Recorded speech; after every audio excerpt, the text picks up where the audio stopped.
I am writing these lines from a shabby motel room 3 states away from that house. I have no mirrors here. I shave by feel. I brush my teeth with my eyes squeezed shut.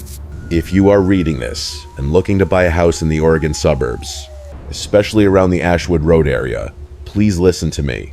If the realtor leads you to a blue-gray Victorian house with 13 mirrors attached to the walls, run away. Don't ask the price. Don't cross the threshold. It all started on this past March 12th. I am a freelance graphic designer, so I spend most of my life indoors. After years of struggling in noisy city apartments, when finding house number 4209 was like a dream.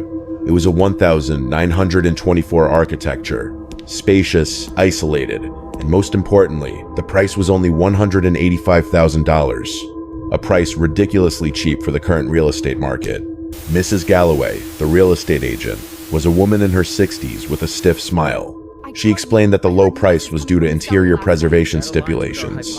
The previous owner loved these mirrors very much, she said, tapping her wedding ring lightly on the glass of the large oval mirror in the living room. The clink rang out, sharp and cold.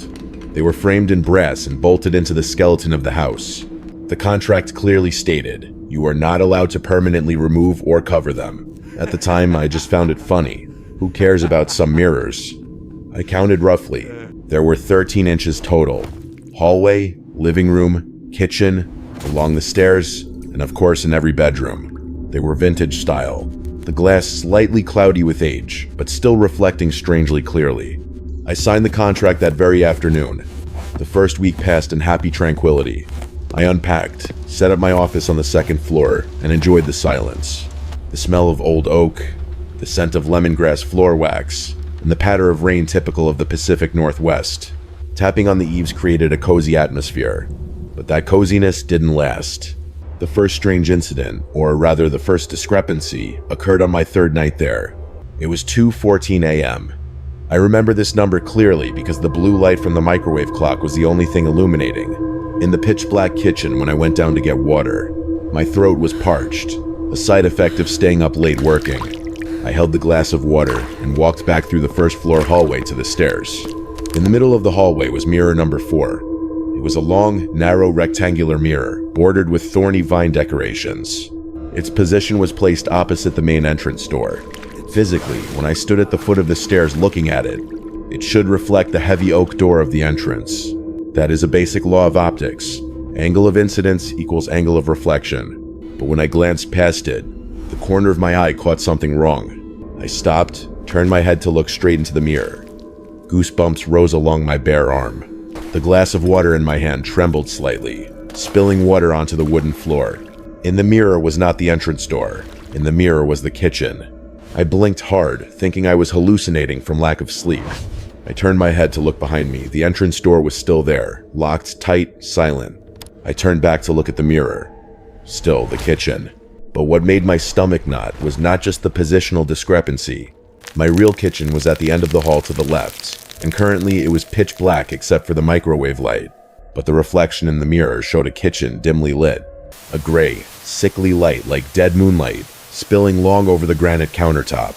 And at the dining table in that reflection, a chair had been pulled out. I swallowed hard, the taste of bitter bile rising in my throat.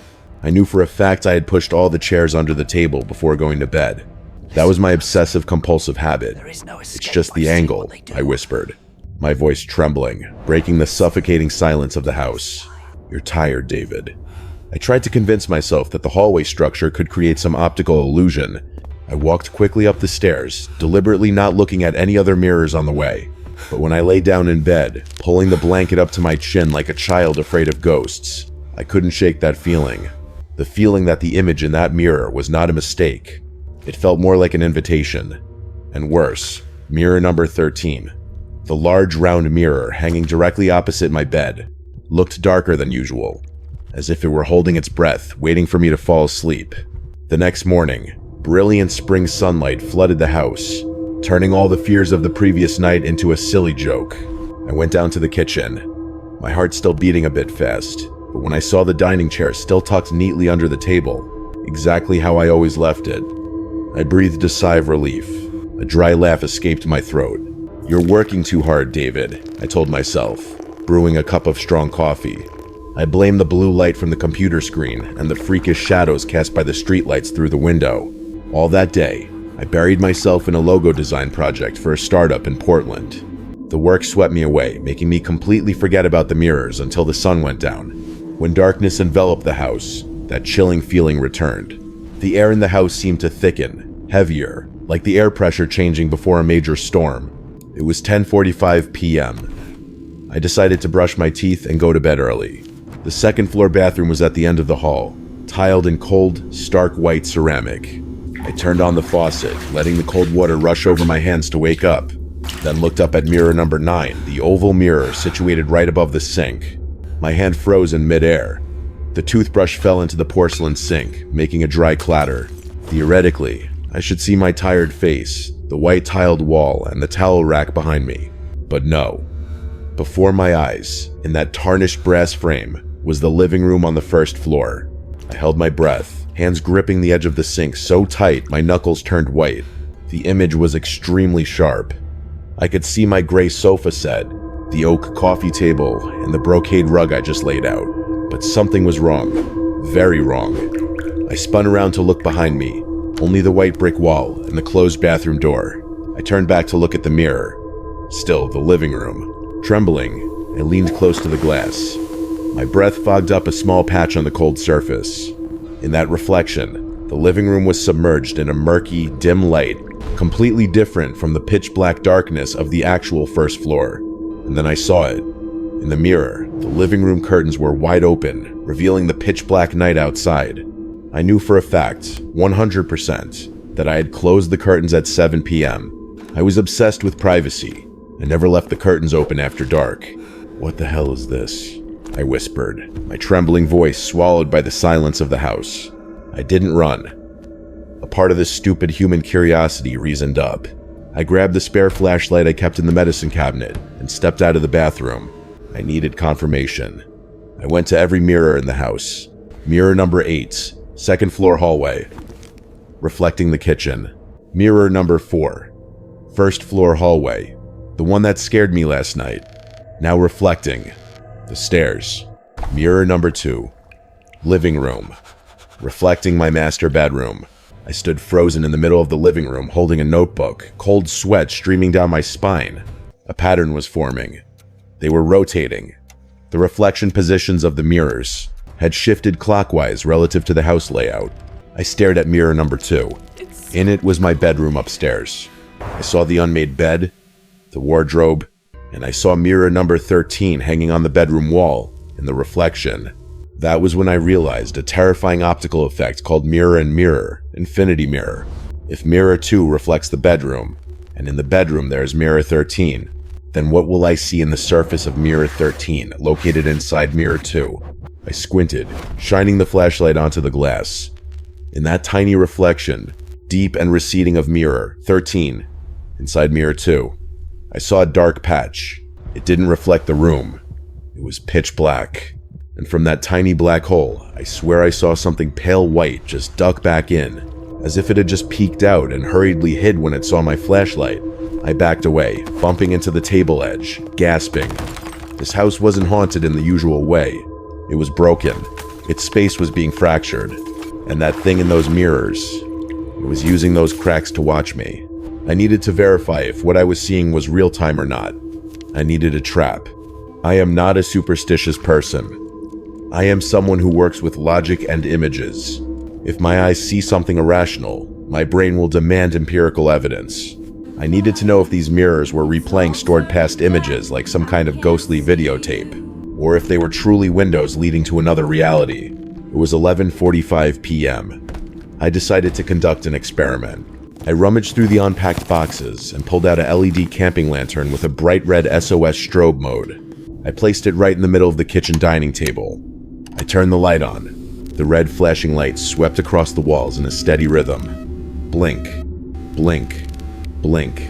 Then, I turned off all the lights in the house, leaving only that ghostly red light pulsing in the darkness of the first floor. I took my notebook and flashlight, walking back up the stairs to find the mirror connected to the kitchen tonight. According to the rotation pattern I hypothesized, it had to be mirror number 8 inches, the second floor hallway. When I stood in front of mirror number 8, my throat tightened. Just as predicted, the mirror face did not reflect the hallway where I was standing. It was pitch black, but in the center of that darkness was a pulsing bead of red light. Blink, blink, blink. It was real time. I stared into the cold glass. I saw the dining table, saw my LED lantern blinking, but as my eyes adjusted to the dim light in the mirror, I noticed a detail that made my blood run cold. In the actual kitchen where I had just left 2 minutes ago, the pantry door was shut tight. I clearly remembered the click of the latch when I checked. But in the mirror, the pantry door was open. It wasn't just ajar, it was wide open, and the darkness inside that alcove was denser than any darkness I had ever seen. It was like black ink spilling out onto the kitchen floor. I felt a cold chill run down my spine. Not from the air in the house, but from survival instinct screaming. I pulled out my phone, turned on the camera to record the image in the mirror. But on the phone screen, mirror number 8 only reflected a normal image. Me standing holding the phone, face drained of blood. Behind is the pitch black hallway. I lowered the phone to look with my naked eye. Again, the kitchen with the red light and the wide open pantry door. Machines couldn't record it. Only human eyes could see. "You're crazy, David," I mumbled. But my voice shook so much I bit my own tongue. I needed to check. I needed to go down to the kitchen to see if that pantry door was really open or not. If it's closed, then the image in the mirror is another world. If it's open, it means someone is in the house with me. I tiptoed down the stairs. Every creak of the wooden floor sounded like a gunshot in my ear. I stood in front of the kitchen door. The red LED light was still blinking steadily. The pantry door was shut tight. I exhaled, leaning back against the wall, cold sweat soaking my t-shirt. So it was safe. No intruders, just the freakish mirror displaying a distorted version of reality. But that relief lasted exactly 10 seconds. As I turned to leave, the red light of the LED lantern swept across a corner of the kitchen. In the brief moment of that red flash, I saw something on the glass surface of the china cabinet. I held my breath, stepped closer. On the thin layer of dust covering the cabinet glass, there was a handprint. It wasn't my handprint. It was unnaturally long. The fingers were slender and thin like dried twigs, and it had only 4 fingers. The handprint was fresh. I stood frozen, my ears ringing. If the pantry door only opened in the mirror, then why? Why was there a physical trace here? And then, from the second floor, I heard a sound. It came from the office, where mirror number 7 was located. It was the sound of fingernails, hard, sharp nails, slowly scratching on a glass surface. Screech. Screech. It wasn't the sound of scratching from outside the mirror. It sounded like someone was trying to scratch their way out. That scratching sound didn't stop. It echoed through the deserted second floor hallway, sharp and chillingly steady. Screech. Screech. Like someone using a dull knife to saw back and forth on a glass surface. I stood at the foot of the stairs, hand gripping the heavy flashlight tightly. Reason screamed at me to run out of the house, get in the car, and vanish. But that morbid curiosity, the feeling that has killed so many characters in horror movies, held me back. I needed to know what was in my office. I took step by step up the stairs. My legs felt as heavy as lead. The air on the second floor was significantly colder than the first, a dry cold that cracked lips. When I reached the office door, the scratching suddenly stopped. The silence was even more terrifying than the noise. It was like a predator holding its breath upon detecting prey approaching. I pushed the door open and walked in. The room was empty. There was only the desk, the bookshelf, and mirror number 7 hanging on the west wall. I shone the flashlight into the mirror. According to the house's insane rotation schedule, if mirror 8 hallway reflected the kitchen, then mirror 7 office must reflect the next room in the sequence. It was the basement. My heart felt like it stopped. In that brass frame with serpentine patterns, I didn't see the office. I saw the gray, moldy concrete walls of my basement. I saw the old furnace lying dormant in the corner. The light in the mirror was dim, pale like a dying fluorescent bulb, and in the farthest corner of that reflected basement, there was something. It stood facing the corner, its figure gaunt, absurdly tall, and lanky. Its back was hunched, the spine protruding clearly through pale, naked skin. Its arms were oversized, hanging down to its knees. It stood motionless, like an abandoned mannequin. "Hey!" I shouted, my voice cracking with fear. "Who's there?" The shadow in the mirror didn't budge. I backed away, turned, and ran down the stairs, rushing towards the basement door in the kitchen. I yanked the wooden door open, flipped the light switch, and dashed down the creaky wooden steps. "Come out, I have a gun," I lied, waving the flashlight like a weapon. The basement was empty. Completely empty. No figure standing facing the wall. No one hiding behind the furnace. Only the smell of mold and dust accumulated for decades. I stood there, panting, feeling like a madman, screaming at the void. Maybe I was really hallucinating? Maybe work stress and carbon monoxide in the old house made me see things?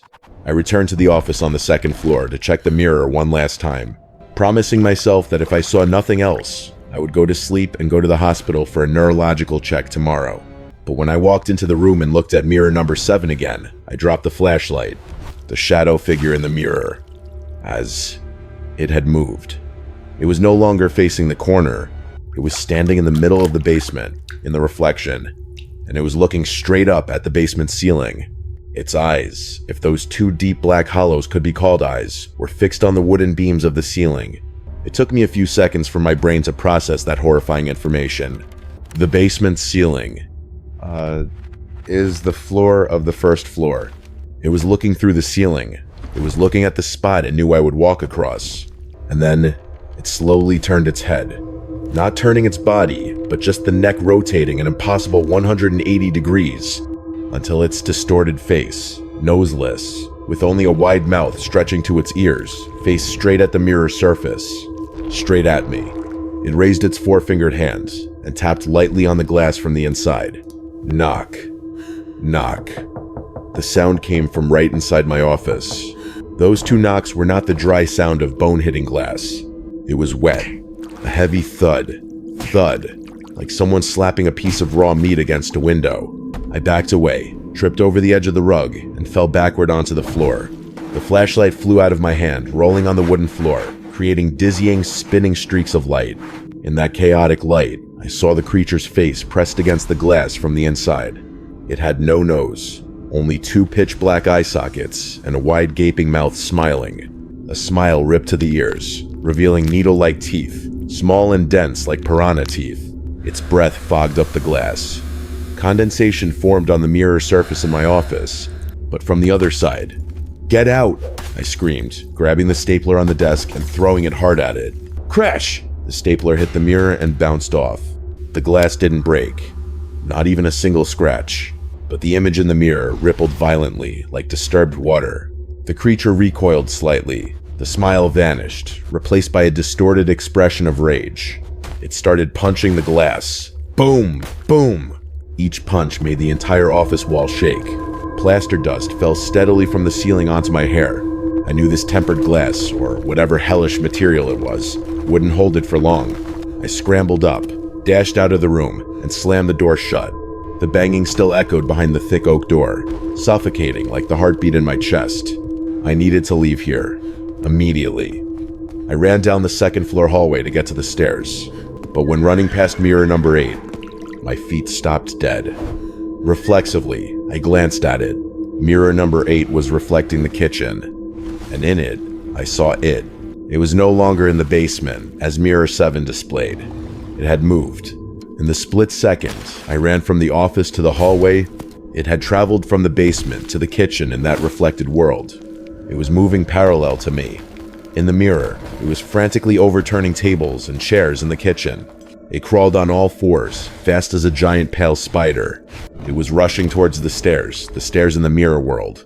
If it climbed those stairs, it would reach the second floor hallway, where I was standing. I screamed a meaningless sound, turned and continued running.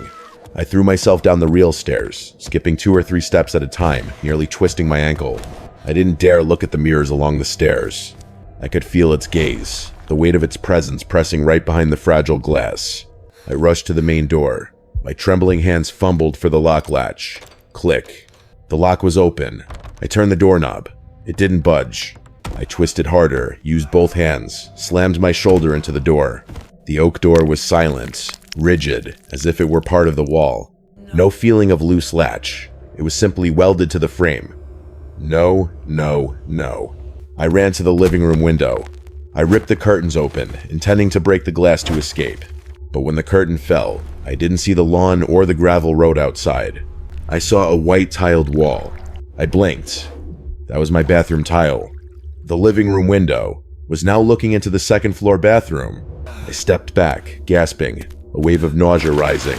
Space was being bent. The house was curling in on itself like a snake swallowing its own tail.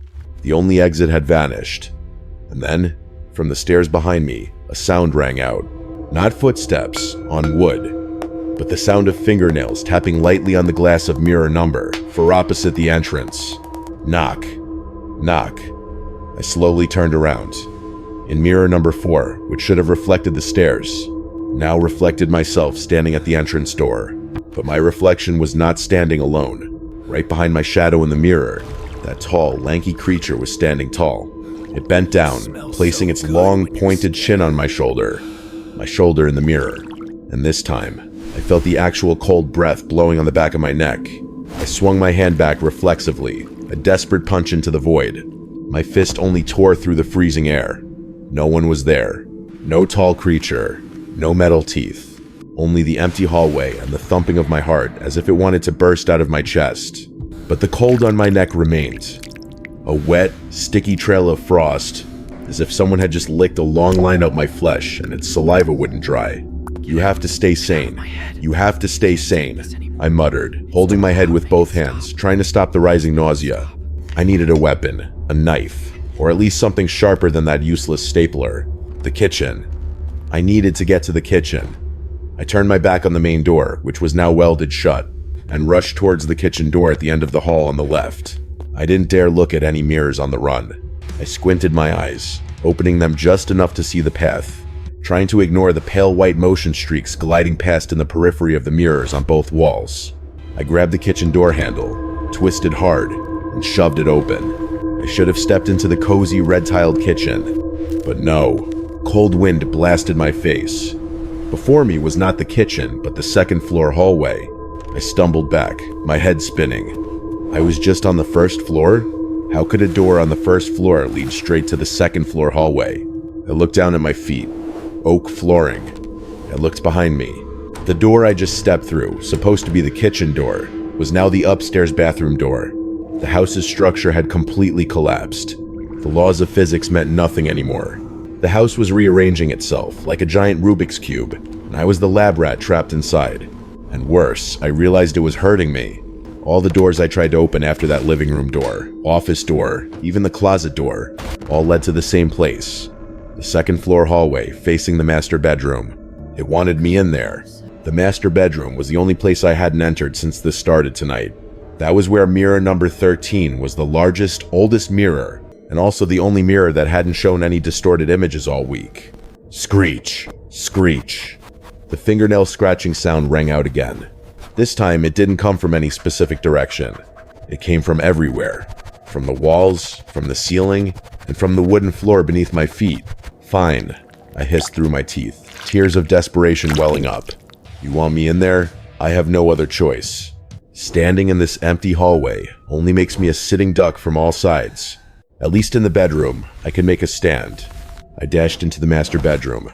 Bam! I slammed the door and locked it from inside. I dragged the heavy chest of drawers across the door. I pushed the armchair in as well, a makeshift and pathetic fortress. The room was immersed in darkness, illuminated only by pale moonlight casting through the window. Thank God. This room's window still looked out to the backyard, and not into another room, at least not yet. I panted, back leaning against the dresser blocking the door, sliding down to the floor. I was safe. For now. But then, I felt my neck burn. A sensation of being stared at until the skin scorched. I slowly looked up. Opposite the bed, mirror number 13 stood tall. It was a large standing mirror, nearly 2 meters high, black wooden frame carved with thorny vines, wrapping around screaming human faces in pain, a detail I only just noticed closely. The mirror face was dark, reflecting the dim room. I saw the bed. I saw the window. I saw the dresser blocking the door. And I saw myself sitting on the floor, cowering. Everything seemed normal. But then, I narrowed my eyes. In the reflection, on the white sheeted bed, there was a depression, as if someone was sitting there. I spun around to look at the real bed behind me. The bed sheets were flat. There was no depression at all. I turned back to look at the mirror. The depression on the mattress was moving. It sank deeper, as if that invisible person was standing up and getting off the bed. Invisible footsteps pressed into the fur rug in the mirror, advancing towards my reflection. I wanted to scream, wanted to close my eyes, but my body was paralyzed. And then, my reflection in the mirror. It started acting differently from me. I was sitting, hugging my knees, holding my head, but the me in the mirror slowly lowered its hands. It raised its head, looking straight into my eyes. My face became distorted.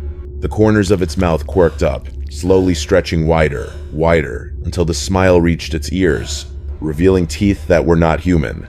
It put a finger to its lips, signaling silence. Shh. And from the actual ceiling above my head, a drop of viscous, cold liquid fell with a thud onto my forehead. The stench of rotting flesh hit my nose. I looked up. I shouldn't have done that. I should have closed my eyes and let the darkness swallow me. But human reflex is a cruel thing. Clinging tight to the plaster ceiling, right above where I sat, was that creature. It didn't look human. It looked like a giant spider molded from pale, melting candle wax. Its limbs were elongated, with more joints than normal, gripping the ceiling with jet black, necrotic fingers. Its head was twisted upside down, dangling like a broken bell. No eyes, no nose, only a wide, gaping mouth full of metal teeth, drooling. That viscous liquid that just fell on my forehead. Hey! It emitted a hissing sound from its throat, sounding like gas escaping from a punctured balloon. Thud! It dropped down. I rolled to the side on pure survival instinct. Its heavy, freezing body slammed onto the floor, right where I had just sat, shaking the whole room. A stench exploded violently. The smell of rotting meat, sewage, and sulfur. I stumbled up, backing towards the nightstand, my hand blindly grabbing a heavy brass-footed lamp. The creature slowly stood up. Its joints crunched and cracked like dry branches breaking. It was so tall, its head touched the ceiling, forcing it to hunch over. But it didn't lunge to attack me. It stood blocking the way between me and the door, which was already blocked. It herded me towards the corner of the room, towards mirror number 13. I glanced at the mirror.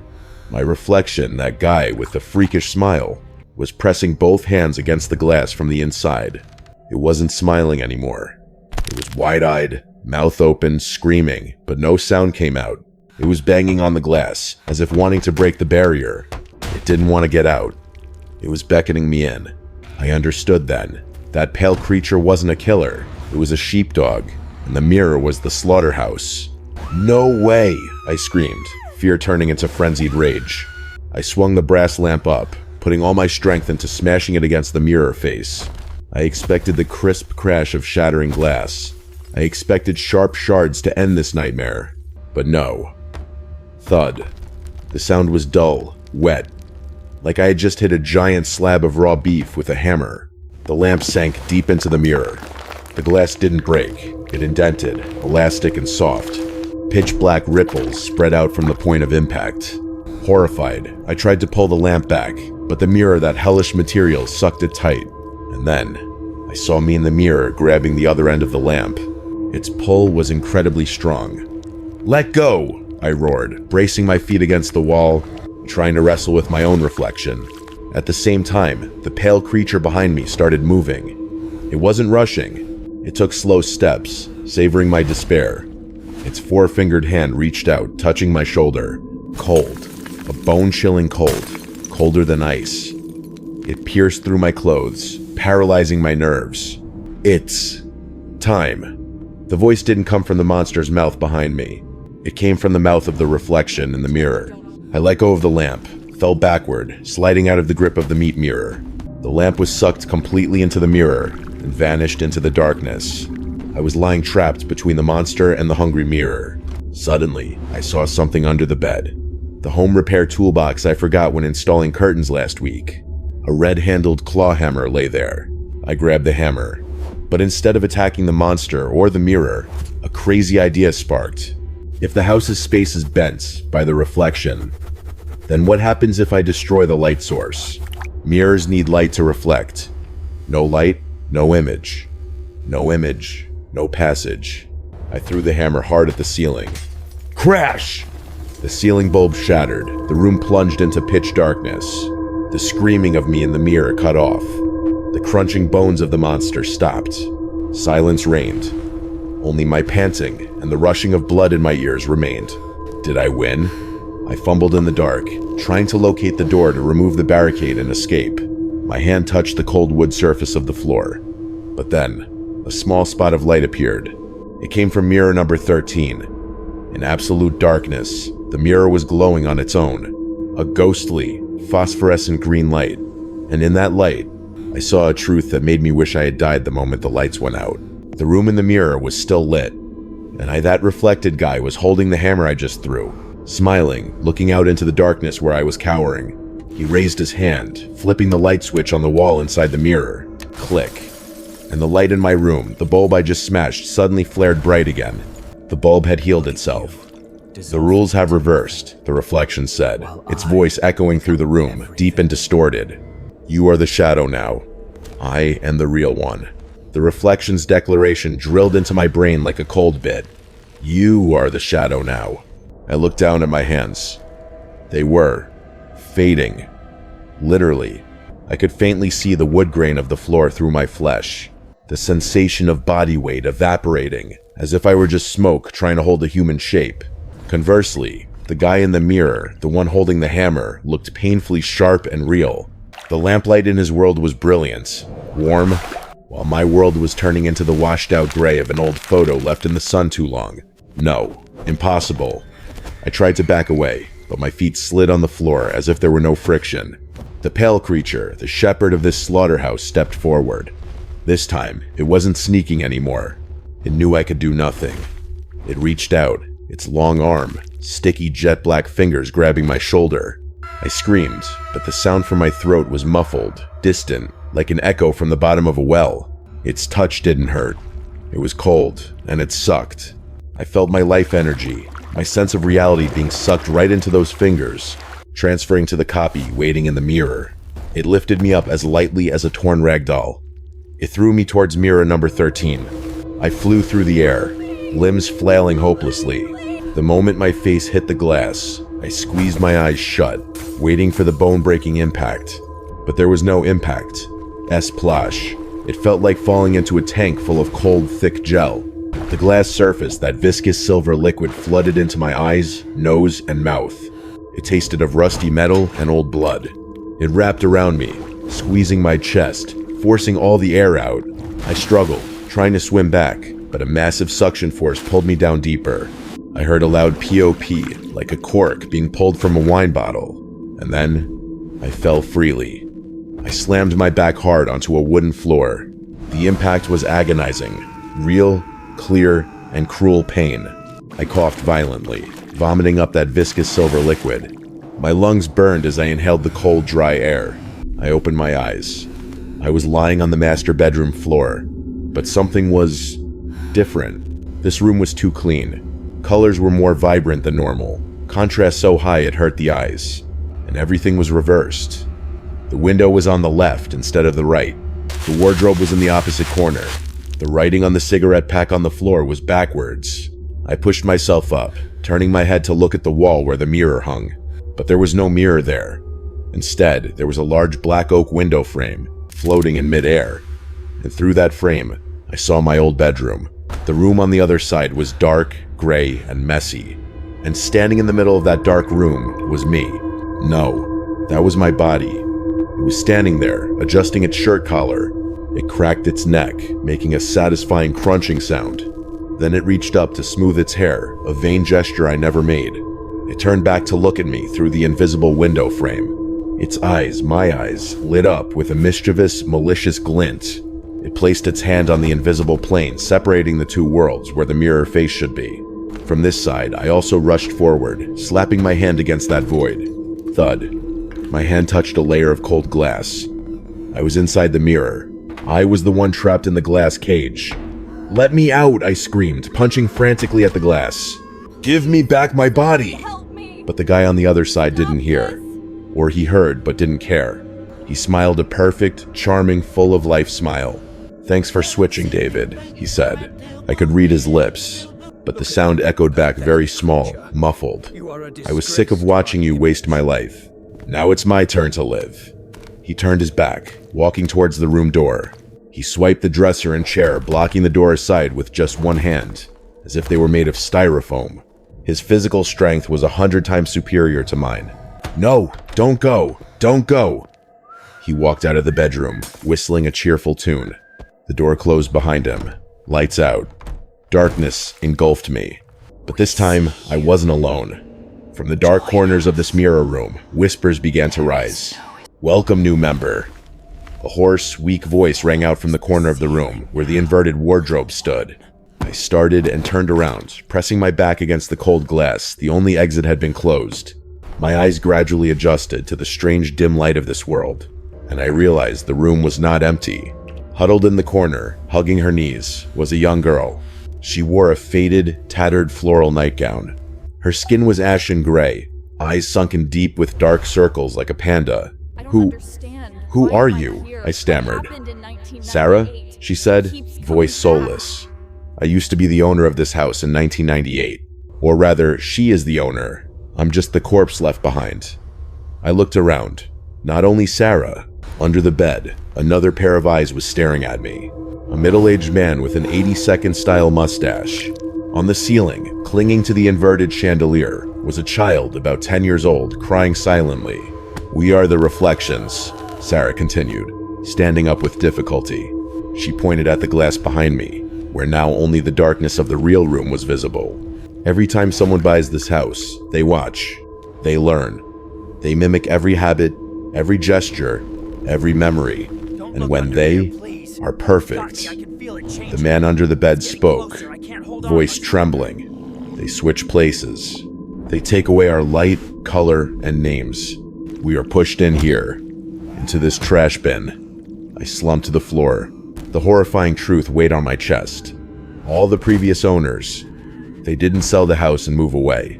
They are still here, trapped in the very mirrors they looked into every day. And the ones walking around out there, living their lives, spending their money, loving their families, are monsters.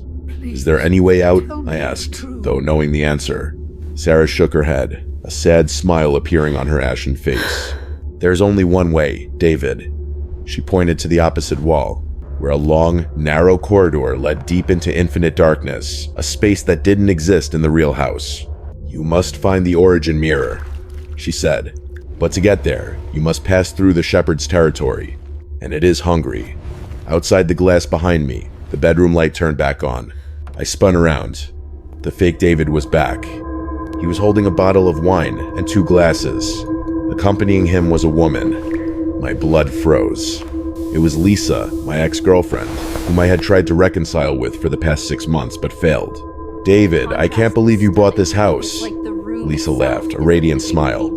"It's beautiful. I bought it for you," the fake David said, his voice sickeningly sweet. He wrapped his arm around her waist, eyes glancing straight at the nape of her neck, where he was baring his fangs, preparing for a feast. He looked into the mirror, looked straight at me, banging my hands desperately on the glass. He winked.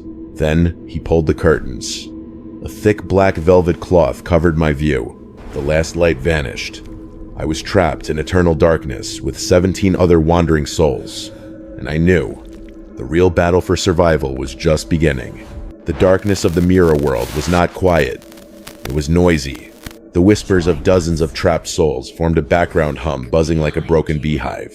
"Hurry up," Sarah hissed, grabbing my wrist and dragging me. "The shepherd is coming. He has smelled fresh meat." We ran out of the bedroom. The hallway outside was no longer the hallway of my house. It was infinitely long, spiraling and distorted like the intestines of a giant beast. The doors along both walls didn't lead to rooms, but to fragmented voids of memory. I saw a man shaving in a bathtub full of blood, saw a child playing with headless dolls. "Where are we going?" I asked, panting, feet sliding on the floor, slimy with silver liquid. "The basement," Sarah said, without turning back. "That's where it started. The root mirror is there. It is the only rift connecting to reality without a medium." Suddenly, the whole hallway shook. A deep growl rang out, not from behind, but from everywhere. The walls began to contract. Crack. The middle-aged man, former victim, running behind me, let out a miserable scream. I turned back and saw a horrific scene.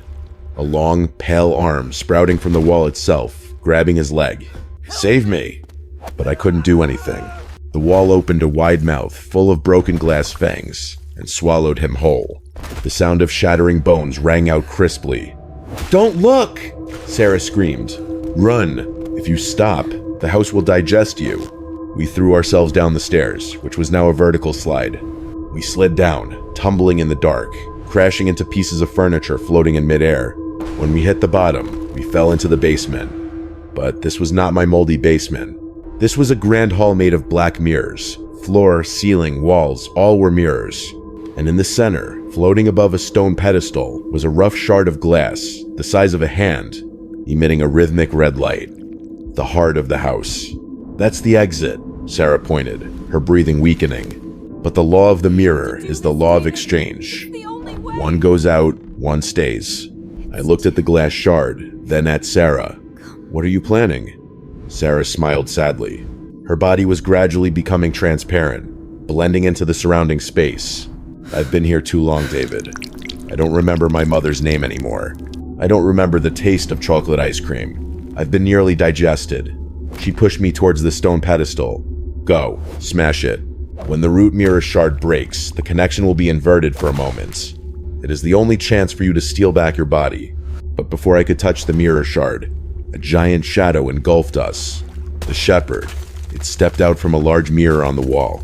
This time, it was exponentially larger, its body patched together from hundreds of sharp broken mirror shards. It was no longer sneaking. It roared, a sound that cracked my eardrums. No one leaves. It swung its giant arm down. Sarah rushed out to block it in front of me. Thwack! The monster's sharp arm pierced through her chest. Sarah didn't scream. She looked at me, her sunken eyes shining with a last ray of hope. "Smash!" "It!" I screamed in pain and rage. I grabbed a rusty iron bar lying on the floor, perhaps a weapon from a previous victim, rushing towards the pedestal. In the real world, the fake me was pouring wine for Lisa. He was raising his glass, smiling, preparing to place the kiss of death on her lips. In the mirror world, I put all my life's strength into smashing the iron bar onto the glowing shard. Smash! The shard didn't just break, it exploded. A massive shockwave knocked me flying away. The shepherd howled in pain as its mirror-patched body began to crack apart. Cracks spread throughout the space, tearing reality apart. The sensation of being sucked away returned. This time stronger, more violent. I felt my flesh being torn from my bones. Before my eyes, the image of the cozy living room flickered into view. The fake David was clutching his chest, collapsing to the floor, black blood gushing from his mouth. He was being dragged back. "No! This body is mine!" He screamed, fingernails shredding the rug. I felt myself flying through a tunnel full of broken glass shards. Each shard cut a permanent scar into my soul. And then, darkness. I woke up on the living room floor. The smell of spilled wine was overpowering. The music had stopped. "David! David!" "What's wrong?" Lisa's voice. She was kneeling beside me, her face pale with fear. She was shaking my shoulder. I coughed violently, gusts of air filling my burning lungs. I was alive. I was home. I touched my face, warm skin. There was sweat. I looked at Lisa. Are you okay?" "I'm okay," she cried. "You just fell down, seizing." I was so scared. I hugged her tight, tears streaming down. I had escaped. I had won. But the story didn't end there. I sold the house the very next week to an investment firm, accepting a 50% loss. I didn't dare take anything. I just took my wallet, car keys, and drove straight out of the state. I broke up with Lisa. I couldn't be with her. Not because I didn't love her, but because I didn't want her to see the truth. Because I didn't come back whole. I am writing these lines in a cheap motel room, where I have smashed every mirror in the bathroom. You see, I got my body back, but I lost something important during the struggle through that rift. I have no reflection. When I stand before a mirror, or look into a car window, or look down at a puddle, I don't see myself. I see him. The fake David. He is still there. He is locked in the mirror world instead of me, and he is not happy. Every time I accidentally look at a reflective surface, I see my own face pressed against the glass from the inside, blood streaming from eye sockets, mouth screaming silent curses. He bangs on the glass, frantically demanding I give him back his life. And worst of all, with each passing day, the crack in the invisible glass separating me and him seems to be widening. This morning, when I looked into my black phone screen, I saw him smiling. He held up a sign hastily written in blood. I just found a new exit. See you soon, David. If you are reading this, please, never buy a house with 13 mirrors. And if you see your reflection blink a beat slower than you, smash it immediately, before it smashes you.